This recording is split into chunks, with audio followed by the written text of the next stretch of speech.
त्र्यंबकं जजामहे सुगंधिम पुष्टिवर्धनम में जजामहे का अर्थ उल्टा सीधा कर दिया है। इंद्रिय अर्थ नहीं लगाना चाहिए। इंद्र देवेश्वरानंद जी थोड़ा पढ़िए लिखिए, संतों का संग कीजिएगा। केवल लंबे बाल बढ़ा लेने से और दाढ़ी चिकनी रख लेने से महात्मा नहीं हो जाते हैं। थोड़ा सा शर्म करो। सनातन धर्म के नाम से खा रहे हो और उसी का विरोध कर रहे हो।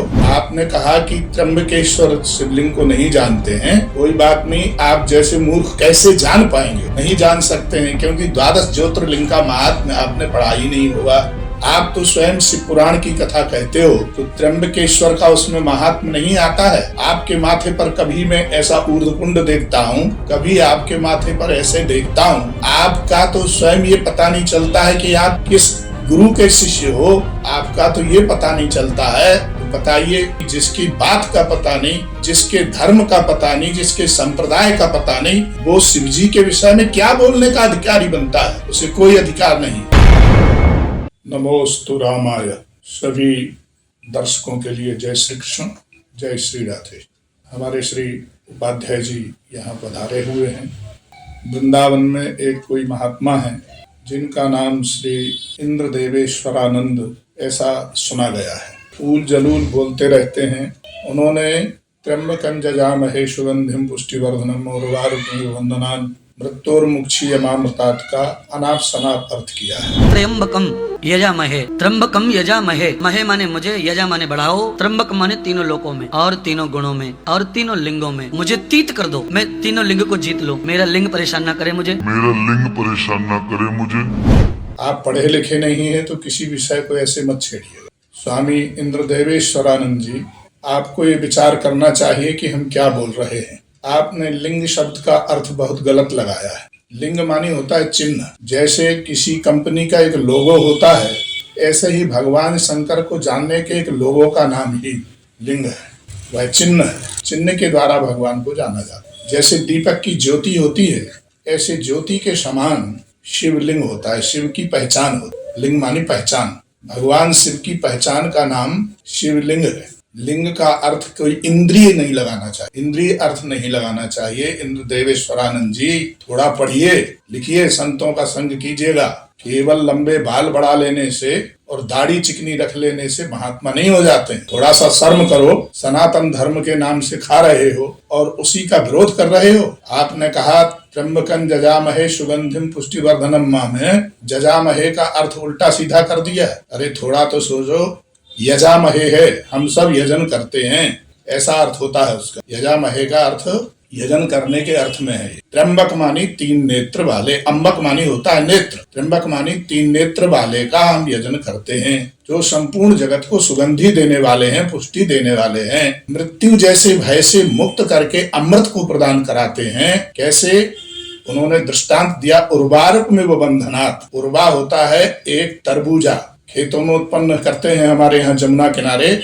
जमुना की बालू में तरबूजा उत्पन्न होता है। तरबूजा पक जाते ही अपनी डाली से अपने आप अलग हो जाता है। जैसे इसी तरह से त्र्यंबक मंत्र का आश्रय लेने से, शिवलिंग का आश्रय लेने मात्र से जीव भाव बंधन से मुक्त हो जाता है, मृत्यु जैसे भय से मुक्त हो जाता है। थोड़ा समझो, पढ़ो लिखो, शिव पुराण पढ़ा करो, लिंग पुराण पढ़ा करो। इनमें सब व्यवस्थाएं लिखी हुई हैं। आपको जब कथावाचक ही बनना है तो कथावाचक की हैसियत से कथा कीजिएगा। हम जान रहे हैं कि आप कथा के अधिकारी नहीं हैं, फिर भी आप अनाप शनाप फूल जलूल बोल करके भक्तों को गुमराह मत कीजिएगा। सनातन धर्मियों को गुमराह करना ये अपराध है। आप अपराध कर रहे हैं। भगवान कहते हैं कि ब्राह्मण के दो नेत्र होते हैं, श्रुति स्मृति उभौ नेत्रे। श्रुति और स्मृति नाम के दो नेत्र होते हैं। एक नेत्र को श्रुति कहते हैं, वेद कहते हैं, एक को स्मृति, पुराण आदि हैं। एक यदि नेत्र है और दूसरा नहीं है तो उसको काना कहते हैं। एकेन विकला काना द्वाभ्याम अंधा रीति स्मृता। जब आपने व्याकरण नहीं पढ़ा है, शास्त्र नहीं पढ़ा है, तो उसको क्यों आप उल्टा सीधा बोलते हो? आपको जिस चीज का अर्थ नहीं आ रहा है वो आप क्यों बोल रहे हैं? ये त्र्यंबक मानी तीन नेत्र, भगवान शिव को तीन नेत्र हैं। दो नेत्र हैं, एक नेत्र जो है सूर्य है और एक भगवान शिव का नेत्र चंद्रमा है। तो दो नेत्र हो गए ये जो सबको प्राप्त हैं। परंतु तीसरा नेत्र जो साक्षात अग्नि है, ज्ञानमय वेद स्वरूप है, वो तीसरा नेत्र जो उनका, वो तीसरा नेत्र जो है संपूर्ण जगत के पापों को नष्ट कर देने वाला है। आप जैसे धूर्तों को दंड देने वाला नेत्र है वो। आपको ये अनाप शनाप बोल करके क्या मिला होगा? आपके पास भोले भाले भक्त लोग जो बिना पढ़े लिखे हैं, जिन्होंने शास्त्र नहीं देखा, वो आपको गुरु मानते हैं। उनको क्यों बहका रहे हो? उन्हें नहीं बहकाना चाहिए। आप गलत रास्ता दिखा करके भटका रहे हैं। लोगों को भटकाना नहीं चाहिए, ये बहुत बड़ा अपराध है। त्र्यंबक नाम का एक लिंग भी है जो हमारे महाराष्ट्र में ही लोग उसे मानते हैं कि वो त्र्यंबकेश्वर में है। ऐसा लोग मानते हैं, है कि नहीं पता नहीं, मानते हैं, इसीलिए कह रहा हूं। मैं नहीं मानता, मैं तो मेरे अंदर ही मानता हूं लिंग, पत्थर में लिंग नहीं मानता हूं। मेरे पास लिंग है, आपके पास है तो आपको मान लूंगा। आपने कहा कि त्र्यंबकेश्वर शिवलिंग को नहीं जानते हैं, कोई बात नहीं। आप जैसे मूर्ख कैसे जान पाएंगे? नहीं जान सकते हैं, क्योंकि द्वादश ज्योतिर्लिंग का महात्म्य आपने पढ़ा ही नहीं होगा। आप तो स्वयं शिव पुराण की कथा कहते हो, तो त्र्यंबकेश्वर का उसमें महात्म्य नहीं आता है। आपके माथे पर कभी मैं ऐसा ऊर्ध्वकुंड देखता हूं, कभी आपके माथे पर ऐसे देखता हूं। आपका तो स्वयं ये पता नहीं चलता है कि आप किस गुरु के शिष्य हो। आपका तो ये पता नहीं चलता है।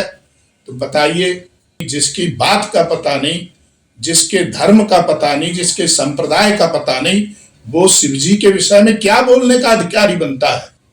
उसे कोई अधिकार नहीं। आप जो अनाप शनाप बकवाद कर रहे हैं, इसको बोलना बंद कीजिएगा। आप ये मानते हैं कि स्वस्तिक जो होता है वो भगवान गणेश का स्वरूप माना गया है। आप स्वस्तिक को अपने पैरों पर लिखवाते हो। आपके पैर पर स्वस्तिक लिखा जा रहा है, ये धर्म है या अधर्म है? आप विचार कीजिएगा। गणेश जी को आप अपने पैर पर बिठा रहे हो, ये कितनी बुद्धिमत्ता का प्रतीक है। आप अपनी बुद्धि का दुरुपयोग कर रहे हो, आप अपने शिष्यों को गलत प्रेरणा दे रहे हो। इस तरह से मत कीजिएगा, ये सनातन धर्म के विरुद्ध है। ऐसा करने से आप स्वयं नष्ट हो जाएंगे। ये ध्यान रखिए, जहां पाखंड बढ़ता है वो पाखंड स्वयं अपने आप भी नष्ट हो जाता है। हिंसा स्व पापेन विहिंसितः खला साधु समत्वेन भयात् विमुच्यते।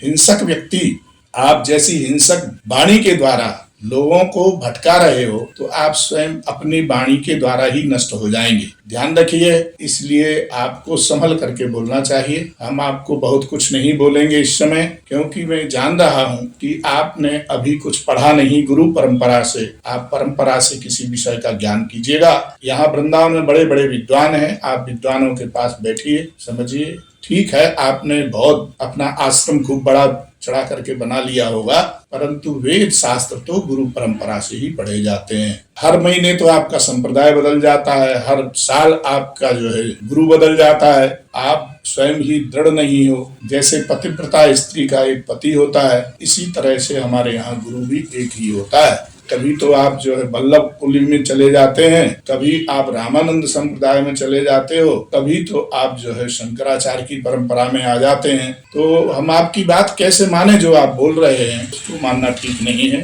बात यह है कि शास्त्रों में लिखा हुआ है, एतद् देश प्रसूदस्य सकाशा दग्र जन्मना स्वंसम चरित्रम शिक्षेरम पृथिव्यान सर्व मानवा। मनुस्मृति में मनु जी महाराज कह रहे हैं, इस देश के जन्मे हुए अग्रज से कथा श्रवण करनी चाहिए। अग्रज मानी होता है ब्राह्मण, ब्राह्मण क्षत्रिय वैश्य शूद्र। अग्रज से कथा का श्रवण करना चाहिए। आप उन्हीं अग्रजों का कभी कभी विरोध करते हो कथा में, ये सब नहीं करना चाहिए। यदि आप प्रशंसा नहीं कर सकते तो विरोध तो मत कीजिएगा। आप ऐसी गलती मत कीजिएगा। आपके लिए हम यही प्रार्थना करते हैं कि आप इस तरह से बकवाद मत कीजिएगा, अन्यथा फिर इसका परिणाम ठीक नहीं होगा। देखते रहिए धर्म की आवाज। धर्म की आवाज चैनल को सब्सक्राइब अवश्य